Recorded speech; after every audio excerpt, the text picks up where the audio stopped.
예, 말씀 함께 보겠습니다. 마태복음 16장 13절에서 20절입니다. 마태복음 16장 13절에서 20절. 마태복음 16장 13절에서 20절 말씀 교독하시겠습니다. 예수께서 빌립보 가이사랴 지방에 이르러 제자들에게 물어 이르시되 사람들이 인자를 누구라 하느냐.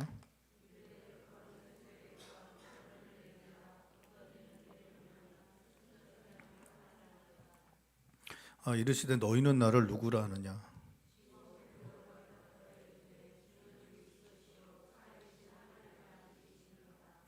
예수께서 대답하여 이르시되 바요나 시모나 내가 복이 있도다. 이를 내게 알게 한 이는 혈육이 아니요 하늘에 계신 내 아버지시니라.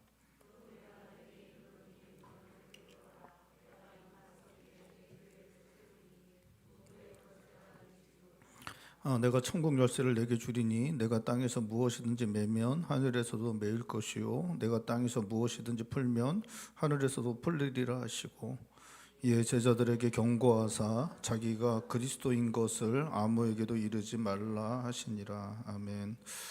오늘 본 말씀에 예수님께서 제자들과 함께 가이사랴 빌립보 지방에 가셨다라고 그렇게 말씀하고 있습니다. 마태복음 본문에서는 이제 이 가이사랴 빌립보 지방에 가시기 전에 예수님께서 계셨던 곳을 갈릴리 지역으로 이제 말하고 있습니다. 이 원래 이제 예수님의 가장 주 활동 무대는 갈릴리 지역이었습니다. 그런데 오늘 본 말씀에는 이제 갈릴리 지역을 떠나서 가이사랴 빌립보 지역에 가셨다라고 그렇게 말씀하고 있습니다. 이 가이사랴 빌립보 지방은 이 그 팔레스틴 지역에서 가장 북단에 있는 위치한 그러한 시리아와 경계에 있는 지역이었습니다. 그래서 이 갈릴리 호수에서도 약 40km 정도 떨어진 그러한 곳이 바로 이 가이사랴 빌립보 지역이었습니다.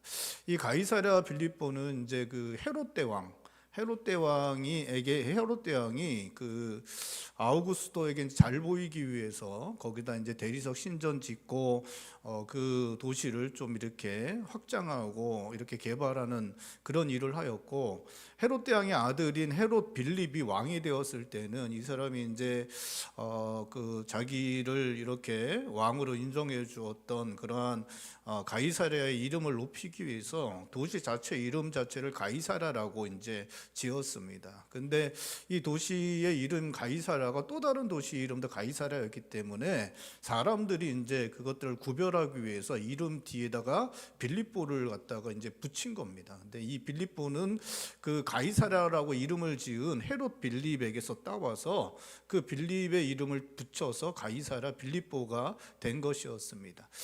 주님은 이렇게 가이사랴 빌립보까지 한 40km나 되는 거리를 이렇게 걸어서 오신 것입니다. 40km 정도 걸어오려면 하루 종일 걸어도 이게 걷기가 쉽지 않은 곳입니다. 그러니까 하루를 넘는 시간을 꼬박 주님이 제자들과 함께 걸어서 가이사랴 빌립보에 이렇게 오신 것입니다. 이렇게 먼 거리를 걸어서 오신 이유는 많은 사람들이 주님을 따르고 있었는데 그 사람들로부터 피해서, 또 주님이 이렇게 말씀하시고 행하시면 꼭 그거 트집 잡는 사람들이 있었습니다. 반대하는 사람들, 바리새인들, 사두개인들 같은 그러는 주님을 그 대적하는 그러한 유대인들이 있었는데, 이 사람들을 그들을 피해서 이렇게 40km나 걸어오셔서 떨어진 곳 가이사랴 빌립보까지 오신 것입니다. 왜냐하면 여기서 이제 제자들과 나누어야 될 이야기가 너무나 중요한 것이었기 때문에 정말 중요한 이 말씀을 나누기 위해서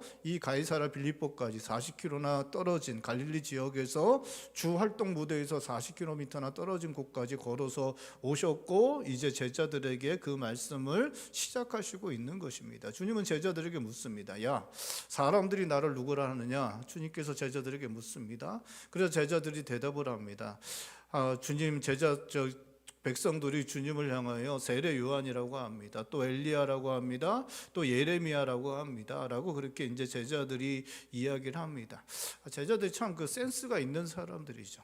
사람들이 이제 막말 많이 했습니다. 예수님한테 술과 마시는 거 좋아, 포도주를 즐기는 사람이다, 뭐부터 시작해 갖고 뭐 괴수다, 뭐 이런 이야기도 많이 하고 예수님을 대해서 부정적인 이야기들을 많이 하는 사람들이 있었습니다. 그런데 예수님에 대한 부정적인 얘기는 쏙 빼고 예수님을 향하여 좋은 평가를 하는 이야기들만 이렇게 하고 있습니다. 여러분 센스가 있죠? 예, 여러분들도 좀 그렇게 하셨으면 좋겠네요. 예? 예? 부모님이 좀 물어보면 그렇게 좀 대답을 하십시오. 너무 진실을 얘기하는 것도 좋은 것만은 아닌 것 같죠? 그렇죠? 죄송합니다. 아침부터 웃고 싶지 않은데 죄송합니다. 어쨌든 그렇습니다. 그래서 세례 요한 또 엘리야 그다음에 예레미야 이렇게 이제 대답을 합니다. 세례 요한이라고 대답하는 것은 당시는 이제 사람들이 부활 사상을 많이 믿고 있었어요. 그래서 세례 요한이 행했던 것들, 전했던 메시지가 이제 천국 복음이었거든요. 천국이 회개하라, 천국이 다 가까웠다라는 그러한 이제 메시지를 세례 요한이 전했는데 예수님도 그 메시지와 거의 동일한 메시지를 전했습니다. 행했던 일들도 거의 비슷한 일들을 주님께 행하셨기 때문에 당시의 사람들은 예수님이 세례 요한이 다시 살아나서 활동한다고 믿었던 그런 사람들이 있었습니다. 또 엘리야는 많은 능력을 행했던 그런 선지자였는데 예수님도 많은 능력을 행했기 때문에 엘리야가 다시 온 것이다 라고 그렇게 이야기했던 그러한 백성들도 있었습니다. 또 예레미야는 이스라엘을 향하여 그들의 죄악을 꾸짖고 그렇게 하나님 앞에 돌아가야 한다는 그러한 선지자였는데 예수님도 이스라엘 백성들을 향하여 그 죄를 갖다가 많이 말씀하셨기 때문에 예레미야다라고 그렇게 생각했던 그런 백성들이 있었습니다. 그래서 이 백성들은 예수님을 세례 요한이나 엘리야, 예레미야 같은 그런 영웅적 인물로 백성들은 생각하고 있었던 것입니다. 그 제자들의 대답을 들으신 예수님은 제자들에게 말씀하십니다. 그러면 너희는 나를 누구라 하느냐? 그렇게 이제 묻고 계십니다.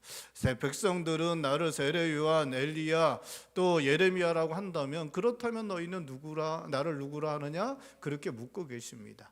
그 질문에 대해서 대답한 사람은 바로 베드로였습니다. 베드로는 당시에 그 12제자 중에 대표격으로 이렇게 많이 등장을 하고 있습니다. 베드로가 이때 잘난 체하면서 이렇게 나타난 것이 아니라 12명의 제자들을 대표하였기 때문에 그들의 대부분의 생각이 베드로와 같았기 때문에 베드로가 이렇게 나서서 그렇게 대표로 그렇게 이야기를 하고 있는 것입니다. 베드로가 주님께 대답합니다. 우리 16절인데 16절 말씀 우리 다시 한번 읽어볼까요? 16절입니다. 시몬 베드로가 대답하여 이르되 주는 그리스도시요 살아계신 하나님의 아들이시니이다. 이 주는이라는 말은 이제 우리 번역본에는 주는이지만 원래는 이제 헬라어 원문에서는 주는이라는 말이 원래 당신이라는 말입니다.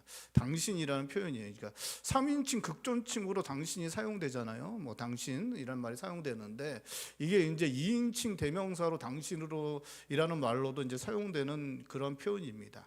당신은 바로 그 그리스도시고 하나님의 아들이십니다라고 그렇게 주저함 없이 아무런 의심도 없이 당신은 바로 그 메시아이시고 바로 그 그리스도이시고 바로 그 하나님의 아들이십니다라고 주저함 없이 일말의 망설임도 없이 의심함 없이 베드로는 주님께 이렇게 고백을 하고 있는 것입니다.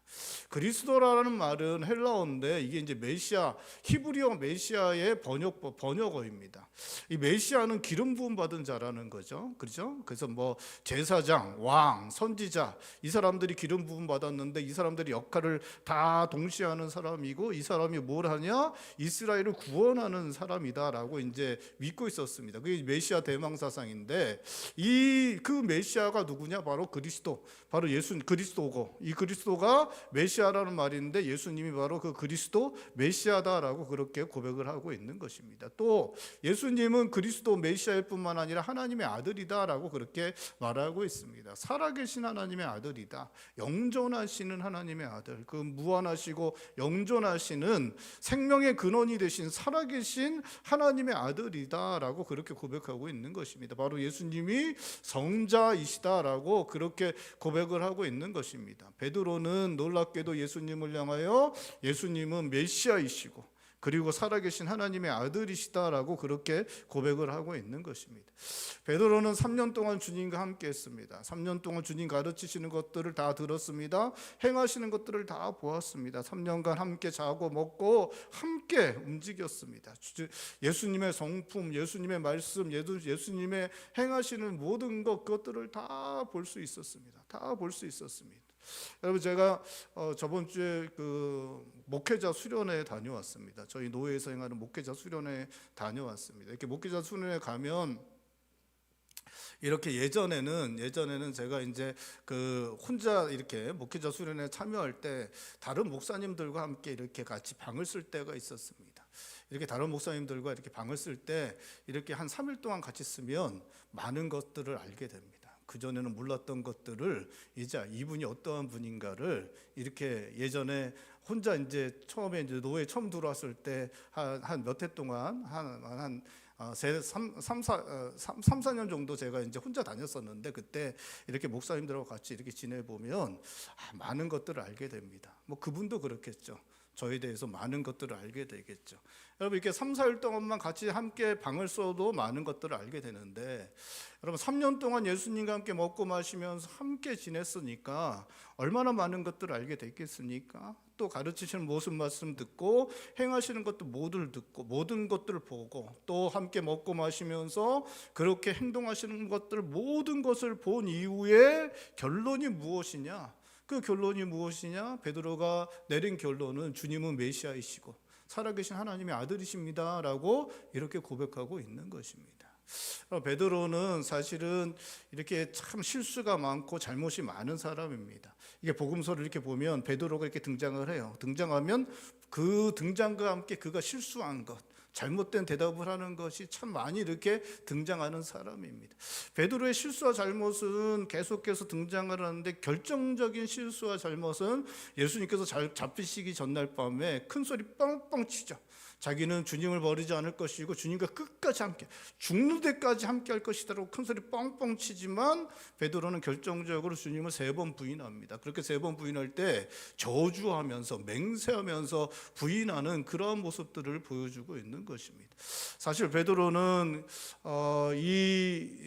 이러한 일들, 모든 일들 후에 베드로는 그 초대교회에, 예루살렘 초대교회의 수장으로 교회를 세우는데 결정적인 역할들을 하고, 예수님과 바울과 함께 기독교 역사상 가장 위대한 사람, 가장 유명한 사람으로 그렇게 불리우는 사람이 되지만, 복음서에 나타난 모습을 보면 그럴 만한 사람이 아니라는 것 우리는 너무나 잘 알게 됩니다. 너무나 부족하고 실수 많고, 마지막엔 예수님을 버리고 도망가고 부인하기까지 한 사람이 바로 베드로라는 것 우리는 알게 됩니다. 그런데 이 베드로가 후에 그렇게 초대교회의 수장이 되고 또 인류 역사상 기독교의 인물 중에 가장 위대한 인물로, 가장 유명한 인물로 알려질 수 있었던 것, 그 이유가 바로 오늘 본 말씀에 나타나고 있는데 바로 이 신앙 고백 때문입니다. 이 신앙 고백 때문에 주님께서 기뻐하셔서 베드로를 예루살렘 교회의 수장으로 세우시는 일이 오늘 본 말씀에 기록되고 있는 것입니다. 주님은 너무 기뻐하십니다. 베드로의 이 고백을 들으시고 너무 기뻐하십니다. 그래서 베드로에게 너가 복되다라고 그렇게 말씀하십니다. 그리고 너 위에 교회를 세우겠다라고 그렇게 말씀하시고 있습니다. 우리 18절 말씀 우리 한 목소리 읽어보겠습니다. 18절입니다. 또 내가 내게 이르노니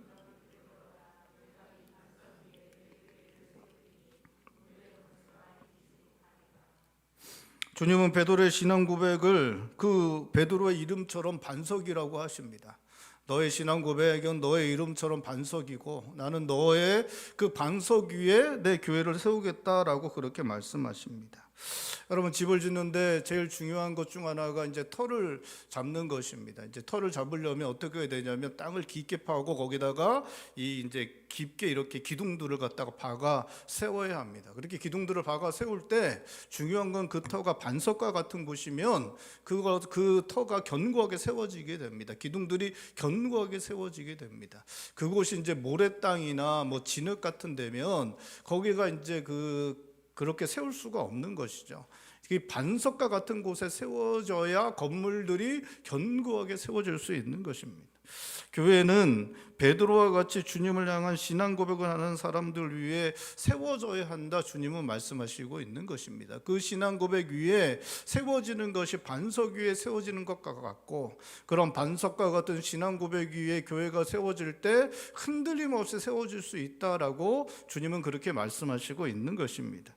여러분, 교회가 예수 그리스도에 대한 신앙 고백이 아닌 다른 것 위에 세워지게 되면 흔들릴 수밖에 없고 넘어질 수밖에 없습니다. 주님은 신앙 고백 위에 그 반석 위에 교회가 세워져야 한다 말씀하시고 있습니다.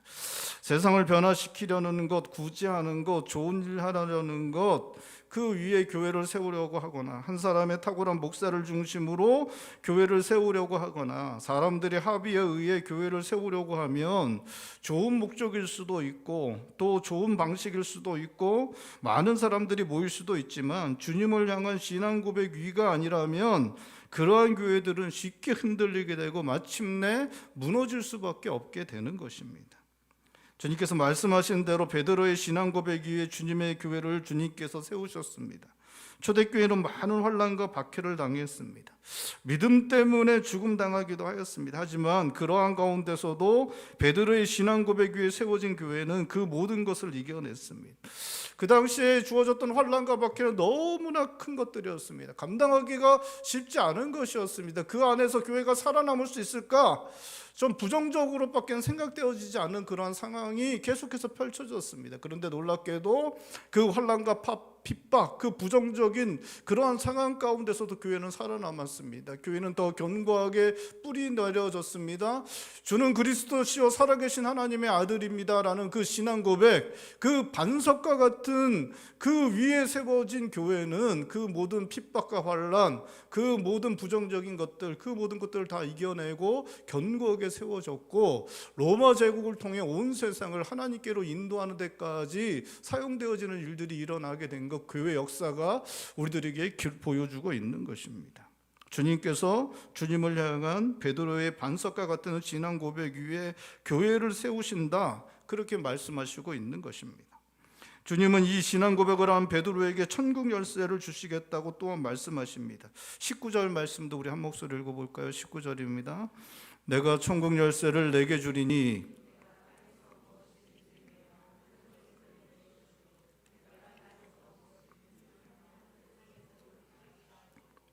이 신앙 고백을 가진 사람들에 의해 세워진 교회가 이 땅에서 행하는 것들이 하늘에서도 이루어질 것이라고 하십니다.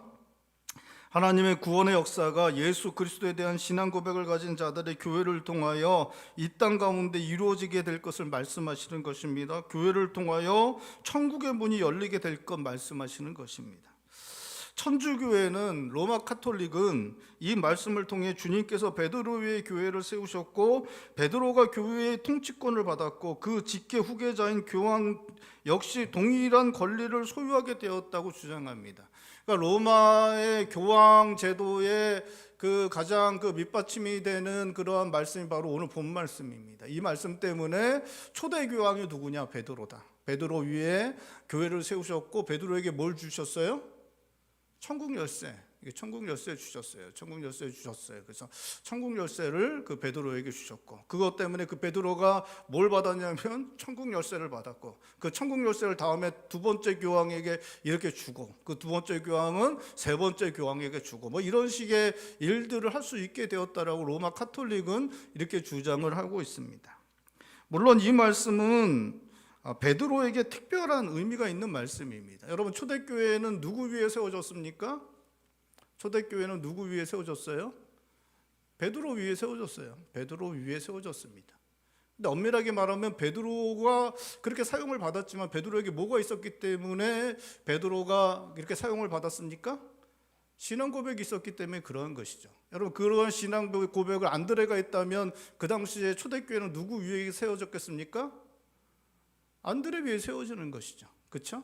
그러니까 그러니까 베드로라는 특별한 인물이기 때문에 세워진 게 아니라 베드로가 신앙 고백을 했기 때문에 세워진 것입니다. 그러니까 베드로에 세워진 것은 우리가 부정해서는 안 됩니다. 베드로가 초대교회를 세우는데 수장 역할을 한 것도 맞고 베드로가 결정적인 역할을 한 것도 맞습니다. 하지만 그것은 베드로가 특별하기 때문이 아니고 베드로가 신앙 고백을 한 것 때문이고, 그 신앙 고백은 누가 하게 한 것이라고요? 하늘의 아버지께서 그에게 하게 한 것이다라고 그렇게 주님은 말씀하시고 있습니다. 신앙 고백, 사실은 베드로가 반석이 아니라 베드로의 이름이 반석이었고, 그 반석과 같은 것이 베드로가 너가 이름도 반석인데 반석과 같은 신앙 고백을 하였다. 그리고 그 반석 위에, 신앙 고백 위에 교회를 세우시겠다라고 그렇게 말씀하시고 있는 것입니다. 여러분, 반석과 같은 신앙 고백을 한 사람들은 누구나 다 그 위에 주님께서 교회를 세우십니다. 반석과 같은 신앙 고백을 하는 자들, 그러한 사람들이 교회로 모일 때 그 교회가 반석과 같은 터 위에 세워진 그러한 교회들이 될 수 있는 것입니다. 여러분, 그렇게 반석과 같은 그 신앙 고백 위에 세워진 교회 가운데 주님께서 천국 열쇠를 주십니다. 하늘의 문을 여는 열쇠를 주시는 것입니다. 여러분, 이 말씀은 오늘날에도 동일하게 적용되는 말씀입니다. 우리 주님을 주는 그리스도시요 살아계신 하나님의 아들입니다라고 고백하는 자들이 모이는 교회, 그 교회가 반석 위에 세워진 교회이고 그 교회에게 천국 열쇠가 주어져 있다는 것, 이것이 오늘 본 말씀이 우리들에게 주시는 말씀이신 것입니다. 사랑하는 성도 여러분, 주는 그리스도시요 살아계신 하나님의 아들입니다라고 믿는 교회, 그런 믿는 성도들이 모인 교회가 반석 위에 세워진 교회이고 그 교회 가운데 주님께서 천국 열쇠를 주셨습니다. 여러분, 믿으실 수 있길 바랍니다. 여러분, 우리가 주는 그리스도시요 살아계신 하나님의 아들입니다라고 신앙 고백하고 있다면 우리 교회가 반석 위에 세워진 교회이고 우리 교회 안에 천국 열쇠가 주어져 있다는 것, 여러분 믿으실 수 있길 바랍니다. 이 시대에도 그 천국 열쇠를 통해 하늘의 문을 열 수가 있습니다. 하늘의 문을 열고 그 하늘의 문을 열어 제치고 그 안으로 믿지 않는 자들을 들어가도록 할 수 있는 권세가 바로 주는 그리스도시요 살아계신 하나님의 아들입니다라고 신앙 고백하는 자들이 모인 교회, 그 교회 가운데 주어져 있다는 것입니다.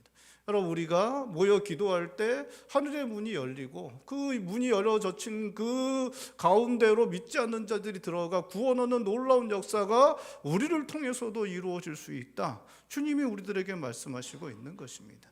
사랑하는 성도 여러분, 우리가 주는 그리스도시요 살아계신 하나님의 아들입니다라는 믿는 믿음 위에 더 견고하게 세워질 수 있길 바랍니다. 우리가 이 신앙 고백 위에 더 견고하게 세워질 수 있길 바랍니다. 그리고 우리 주님께서 그러한 교회들에게 주신 천국 열쇠를 가지고 하늘의 문을 여는 놀라운 일들을 감당해내는 교회가 될 수 있기를 바랍니다. 우리를 통해서 그 신앙 고백을 하는, 베드로의 신앙 고백을 하는 우리를 통해서 하늘의 문이 열리고 더 많은 사람들이 그 천국으로 돌아가는 놀라운 일들이 우리 한마음교회 통해서 나타날 수 있기를 주님의 이름으로 축원드립니다. 예수님의 12제자 중에 베드로와 제일 대조적인 사람이 한 사람이 있습니다. 그 사람이 누구냐면 가룟 유다입니다. 그 12명의 제자들이 이름 나올 때 제일 처음에 나온 사람이 누구예요? 베드로예요. 베드로. 그럼 맨 마지막 기록된 사람은 누굽니까? 가룟 유다입니다. 가룟 유다예요. 그러니까 제일 대조적이죠. 근데 그마저도 나중에 되면 가룟 유다는 이름에서 사라지게 되죠. 마띠아로 이제 대체되게 됩니다. 이제 사라져 버리게 되죠. 근데 그 성경에 나오는 모습도 성향이 너무 달라요. 베드로는 어떻게 하냐면 그냥 들이대는 스타일입니다. 들이대는 스타일이에요. 예수님께서 갈릴리로 마지막에 이제 갈릴리로 이렇게 오시죠. 부활하셔서 승천하시기 전에 갈릴리로 왔을 때 먼저 바닷가에 이렇게 예수님 있고 제자들 배에 이렇게 타고 있는데 예수님이 이제 이렇게 멀리서 이렇게 손 흔드시고 그러셨던 것 같은데 제자들이 예수님이다 그러니까 베드로가 어떻게 합니까? 그냥 물에 뛰어내서 예수님한테 달려가는 그런 모습을 보여주고 있습니다. 우리가 저번 주에도 잠깐 이제 나눈 말씀이지만 예수님이 물 위로 걸어오니까 베드로가 뭐라 그래요? 나도 걷게 해달라고 그렇게 이렇게 이야기. 대단한 사람이죠, 사실. 그 대단한 사람이. 하여튼가 뭐 숨기는 게 없습니다. 그냥 마음에 있는 거 그냥 좀 우리가 그런 얘기 많이 하잖아요. 이렇게 얘기 좀 생각을 하고 머리를 좀 거쳐서 얘기를 하라고, 이렇게 머리를 좀 거쳐서 이렇게 얘기를 하라고 하는데, 좀 그런 얘기를 듣기에 충분한 사람이 누구냐? 바로 베드로입니다. 베드로는 자기가 생각하는 거 그냥 드러내고 행동하고 그렇게 말하고, 그러다 실수도 많이 하고 잘못도 많이 저지른 사람이 베드로입니다. 여러분, 근데 가룟 유다는 어떤 사람입니까? 숨어 있어요. 성경에 보면 계속 숨어 있습니다. 제자들 사이에서 숨어 있습니다. 그 가룟 유다는 거의 입으로 말하는 게 드러나지 않아요. 속으로 무슨 생각을 하였다, 이랬으면 좋았을 걸, 뒤에서 속으로 이제 생각하고, 저걸 팔아다가 가난한 자들 나눠주는 게 더 좋았을 걸, 뒤에서 얘기하고 속으로 생각하고 그러는 사람이 누구냐? 가룟 유다입니다. 그러니까 베드로하고 가룟 유다는 이름도 이렇게 처음부터 끝까지 이게 달리 기록되어 있을 뿐만 아니라 행동도 또 성향도 거의 다른 사람으로, 완전히 대조되는 사람으로 이렇게 보여지고 있습니다.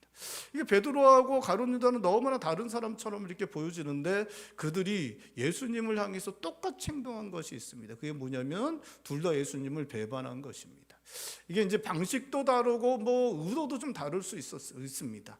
방식도 다르고 의도도 다르죠. 가룟 유다는 돈을 사랑해서 돈 때문에 그건 이제 좀 너무 이제 원초적인 이야기인 것 같고, 가룟 유다가 예수님을 갖다 쫓아다녀서 3년 동안 쫓아다녔는데, 이제 결국 보니까 예수님이 자기들이 생각했던 메시아가 아니죠. 자기 앞길을 열어주고 자기를 갖다 높여줄 메시아가 아니니까 3년 동안 쫓아다닌 게 너무 아까워서 복수심 때문에 아마도 그냥 은 30에 대충 해서 예수님을 팔아넘긴 것 같습니다. 그냥 30냥이라도, 은 30냥이라도 건지려고 그렇게 예수님을 그냥 팔아넘겼던 것 같습니다. 어쨌든 그런 의도로 이렇게 그 가룟 유다는 그렇게 했죠. 자기가 의도를 가지고 그렇게 한 것입니다.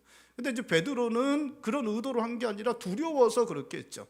그러니까 이 사람은 이제 적극적으로 한 것이고, 베드로는 이제 수동적이죠.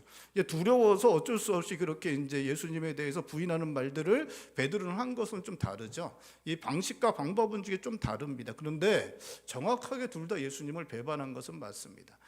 가룟 유다도 배반했고, 그리고 이 베드로도 예수님을 배반한 것, 그것은 이제 동일한 것입니다. 그런데 어떻게 이렇게 두 사람이 달라졌냐? 사도행전 1장에 보면 베드로가 이제 기도하다 말고 일어나서 이야기를 합니다. 이제 그러면서 누구를 정죄하냐? 가룟 유다를 정죄해요. 그러면서 가룟 유다 대신에 사람을 뽑아야 된다라고 그렇게 이제 이야기를 하는 모습이 나타나고 있습니다. 둘 다 사실은 예수님을 배반했는데, 한 사람은 일어나서 그 사람을 정죄하고, 이 정죄당한 사람은 그렇게 스스로 목숨을 끊고 죽지만, 이 정죄하고 있는 베드로는 나중에 이제 교회의 수장이 되고 그렇게 교회를 세우는데 결정적인 역할들을 하는 그런 모습들을 성경이 우리들에게 이렇게 보여주고 있는 것입니다. 도대체 뭐가 다른가? 이게 이제 많은 그 설교자들은 이제 회개하지 않았기 때문이다. 이 가룟 유다는 회개하지 않고 죽었기 때문에 그렇게 됐고, 베드로는 회개했기 때문이다라고 이제 이야기를 합니다. 이제 물론 이제 맞는 말씀이지만 사실 그것만으로는 다 이게 흡족하게 설명을 하기는 좀 설명되기는 좀 쉽지가 않은 그러한 내용들이죠. 사실 이제 뉘우친 것으로 따지면 누가 더 뉘우쳤냐? 이제 가룟 유다는 이제 가서 이제 어떻게든 예수님을 살리려고 합니다. 그래서 이제 예수님이 이제 정죄당하고, 가룟 유다 예수님이 의인이라는 걸 너무 잘 알았고, 죄가 없다는 걸 너무 잘 알았고, 예수님에게 뭐 쿠데타나 뭐 반란을 일으키려는 목적이 전혀 없다는 것을 가룟 유다는 너무 잘 알았기 때문에 예수님이 금방 풀려날 거라고 생각했어요. 그래서 예수님을 좀 골탕 먹인다는 식으로, 한번 당해보라는 식으로 이렇게 한 것이지, 예수님을 죽이려는 생각이 가룟 유다는 전혀 없었습니다. 그래서 예수님이 그렇게 정죄당하는 걸 보니까 대제사장들하고 장로들한테 달려가서 은 30을 돌려주면서 자기가 무지한 피를 팔았다 그러면서 이렇게 어떻게든 돌이키려고 그렇게 합니다. 근데 그렇게 안 되니까 결국은 견뎌내지 못하고, 자신의 잘못한 것들을 견뎌내지 못하고 스스로 이제 생명을 끊고 있죠. 베드로가 한 것은 그냥 운 거예요. 울고 그냥 딱 우니까 예수님 하신 말씀 생각나서 울죠. 울고 있습니다. 이게 가룟 유다가 베드로보다 못한 건 뭐냐? 울지 않은 것뿐이죠. 울지 않은 것뿐입니다. 여러분, 누가 더 심하게 뉘우친 겁니까? 운 사람이 뉘우친 거예요? 아니면 죽은 사람이 뉘우친 겁니까? 누가 더 뉘우친 거예요? 예? 죽은 사람이 더 뉘우친 거죠. 그렇죠? 죽은 사람이 더 뉘우친 겁니다. 누가 더 후회했냐? 자신의 행동을 누가 더 후회했냐? 운 사람보다 사실 죽은 사람이 더 후회했어. 그러니까 뭐 더까지는 얘기할 수는 없지만 그래도 베드로 못지않게 후회하고 뉘우친 것은 누구냐? 가룟 유다입니다. 가룟 유다도 너무 많이 뉘우쳤고 너무 많이 후회했습니다. 근데 그것은 이게 주님과 그게 별로 상관이 없다라고 그렇게 성경은 이렇게 평가를 내리고 있는 것입니다. 그 뉘우침, 그 후회, 이것은 주님과 하나님의 뜻과 별로 상관이 없는 것이다라고 그렇게 성경은 이제 기록을 하고 있는 것입니다. 왜 그런 뉘우침, 더 큰 뉘우침, 더 큰 후회를 했는데도 불구하고 가룟 유다는 그렇게 망하는 인생이 되었고 베드로는 그렇게 그 모든 것으로부터 사함을 받고 그의 인생이 성경에서 가장 위대한 그 인물로 기록되어지는 그러한 길로 가게 되었을 수 있었는가? 그것을 갖다가 말해주는 본문 말씀이 바로 오늘 본문 말씀입니다. 바로 신앙 고백, 이 신앙 고백 때문이었음을 말하는 것입니다. 가룟 유다는 예수님을 어떠한 분으로 보았냐? 좋은 사람이라고 생각했습니다. 훌륭한 사람, 야, 이 사람은 진짜 완전 부결한 사람이구나라고 가룟 유다는 생각했습니다. 이 사람은 진짜 위대한 선생이구나, 이 사람은 정말 위대한 선생이구나라고 그렇게 생각을 했던 것 같습니다. 그리고 그 훌륭한 선생, 위대한 선생, 하지만 자기의 그 목적과는 다르기 때문에 그 선생을 더 이상 따를 수 없고 결국 자기에게 본전이라도 찾으려는 마음에 그 선생을 그 은30에 그렇게 팔아 넘긴 것입니다. 베드로는 그 예수님을 누구로 생각했느냐? 메시아로 생각했습니다. 하나님의 아들로 생각했습니다. 예수님의 말씀을 듣고 예수님이 하시는 모든 것들을 보고 예수님께서 행하시는 모든 기적들을 보고 내린 결론, 그것은 바로 예수님이 바로 하나님의 아들이시고 메시아다라는 그러한 결론이었고 그 신앙 고백을 주님 앞에 드리고 있는 것입니다. 그리고 주님께서는, 하나님께서는 예수님을 그냥 한 사람의 인간으로, 좋은 사람으로 받아들이고 그냥 그렇게 그 좋은 사람을 따르지 않고 그 좋은 사람을 배신하는 배신의 길로 갔던 그 가룟 유다의 후회와 뉘우침을 받아들여 주시지 않고 결국 그를 버리시고 그가 망하는 길로 가도록 하시는 그러한 모습을 성경은 보여주고 있습니다. 반대로 똑같은 잘못을 저질렀지만 예수님을 하나님의 아들로, 메시아로 믿고 그 메시아로 믿고 그분을 따르기로 결정한 베드로에게는 똑같은 잘못을 저질렀지만 그 뉘우침과 후회를 회개함으로 받아들여 주시고 그의 모든 잘못들을 사해 주시고 그를 구원하시고 그의 길을 하나님의 정하신 길로, 하나님의 뜻에 합당한 길로 인도하시는 모습을 성경은 우리들에게 보여주고 있는 것입니다. 여러분, 우리가 예수님을 누구라고 고백하는가, 예수님은 우리에게 어떤 분이신가 하는 것, 우리 인생에서 가장 중요한 문제라고 성경은 말씀하고 있습니다. 그것은 우리의 인생을 결정지을 뿐 아니라 이후에 주어지는 영원한 삶도 결정짓게 되는 것이다 라고 그렇게 말씀하고 있습니다. 우리는 그렇게 생각할 수 있습니다. 야, 이게 좀 너무한 거 아닌가? 예수님을 도대체 누구라고 생각하고 누구라고 믿는 것, 이것이 도대체 뭐라고 이렇게까지 인생이 달라질 수 있는가? 우리는 생각할 수 있습니다. 그런데 하나님께서 사람들에게 요구하시는 것은 단 한 가지입니다. 바로 믿음입니다. 그 믿음을 가지고 구원하시기도 하시고 멸망당하도록 내버려 두기도 하시는 것, 그것이 성경이 우리들에게 말씀하고 있는 것입니다. 예수님이 살아계신 하나님의 아들이라고 우리를 구원하시는 구원주이시라는 신앙 고백이 있는 사람들은 구원을 얻습니다. 하나님의 자녀가 됩니다. 이 세상에서도 저 영원한 세상에서도 하나님의 영광과 은혜에 참여할 수 있습니다. 사랑하는 성도 여러분, 예수님을 그리스도이시요 살아계신 하나님으로 믿으실 수 있길 바랍니다. 예수님을 우리의 구원주이시고 살아계신 하나님의 아들로 믿으실 수 있길 바랍니다. 그 믿음으로 이 땅을 살아감으로 말미암아 이 땅 살아가는 동안에도 또 저 영원한 삶 가운데에도 하나님의 영광과 은혜에 참여하실 수 있는 그러한 성도님들 되실 수 있길 바랍니다. 제가 이 말씀을 준비하고 이렇게 묵상하다 보니까 정말인가?